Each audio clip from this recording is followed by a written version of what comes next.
ఇవాళ తిరుపతిలో సీఎం చంద్రబాబు పర్యటన. భారత విజ్ఞాన్ సమ్మేళన్ కార్యక్రమానికి హాజరు కానున్న సీఎం.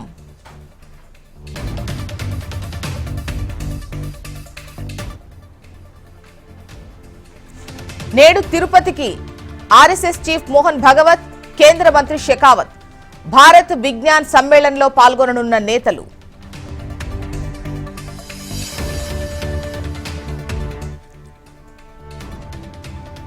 తిరుపతిలో నేటి నుంచి ఈ నెల 29 వరకు భారత్ విజ్ఞాన్ సమ్మేళన్.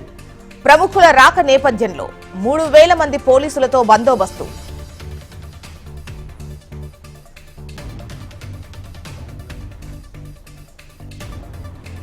ముగిసిన ప్రభాకర్ రావు కస్టోడియల్ విచారణ. ఫోన్ ట్యాపింగ్ కేసులో 14 రోజుల పాటు విచారించిన సిట్.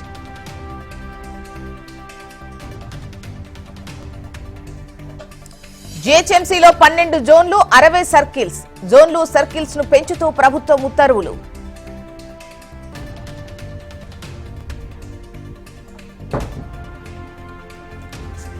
కమిషన్లు, చిల్లర మాటలు, పార్టీలు మారడం ఆయనకు అలవాటే.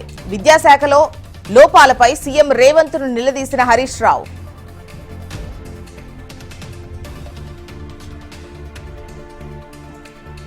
సీఎం రేవంత్ భాష మురుగు కాలువ కంటే అధ్వాన్నంగా ఉంది. మహబూబ్ నగర్, నల్లగొండ, రంగారెడ్డి జిల్లాలకు అన్యాయం చేస్తున్నారన్న జగదీష్.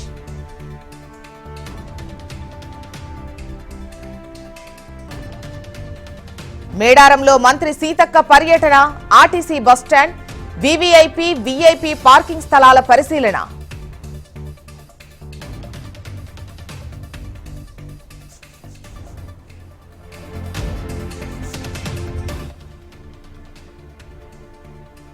రాజకీయాల్లో విమర్శలు, ప్రతి విమర్శలు సహజం. సీఎం రేవంత్ భాష సరైంది కాదన్న బండి సంజయ్.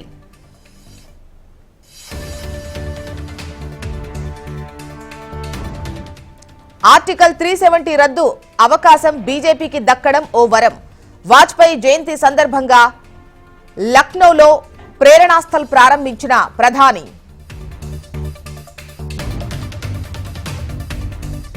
దేశ ప్రగతికి మాజీ ప్రధాని వాజ్పేయి కృషి చిరస్మరణీయం. ప్రజల గుండెల్లో నిలిచిపోయిన గొప్ప వ్యక్తి అంటూ కొనియాడిన ఏపీ సీఎం.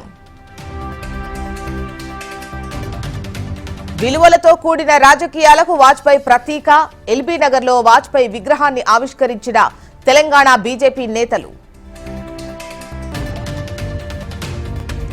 తిరుమల శ్రీవారి లడ్డూ విక్రయ కేంద్రంలో టీటీడీ చైర్మన్ ఆకస్మిక పర్యటన. సిబ్బంది పనితీరు, లడ్డూ బరువును పరిశీలించిన బీఆర్ నాయుడు. పేకాట, క్లబ్లు, సెటిల్మెంట్ల వ్యవహారంలో ఆరోపణలు. భీమవరం డీఎస్పీ జయసూర్యపై వేటు. సిట్ విచారణకు డెక్కన్ కిచెన్ యజమాని నందకుమార్. ఫోన్ ట్యాపింగ్ కేసులో కీలక పరిణామం. కరీంనగర్ జిల్లా శివరాంపల్లిలో పరువు హత్య. ఓ వ్యక్తిని ప్రేమిస్తోందని కన్న కూతురుని హత్య చేసిన తల్లిదండ్రులు. వికారాబాద్ జిల్లా తాండూరు పట్టణంలో యువకుడి హంగామా. కత్తితో ఇద్దరిపై దాడి, తీవ్ర గాయాలు, ఆసుపత్రికి తరలింపు. అనకాపల్లిలో ఘనంగా శ్రీమన్నారాయణ పారాయణం. భారీ సంఖ్యలో తరలొచ్చిన భక్తులు. కోనసీమ జిల్లాలో క్రిస్మస్ రోజున వింత ఘటన. మత్స్యకారుల వలకు చిక్కిన సిలువ గుర్తులున్న పీతలు.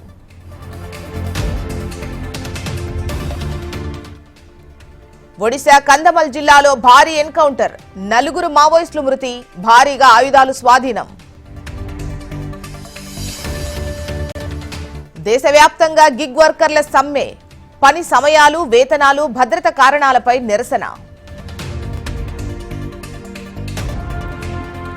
1,00,000 మార్క్ దాటిన దేశంలోని పెట్రోల్ బంకుల సంఖ్య. పూర్తి ఆధిపత్యం దిశగా ప్రభుత్వ రంగ సంస్థల పెట్రోల్ బంకులు.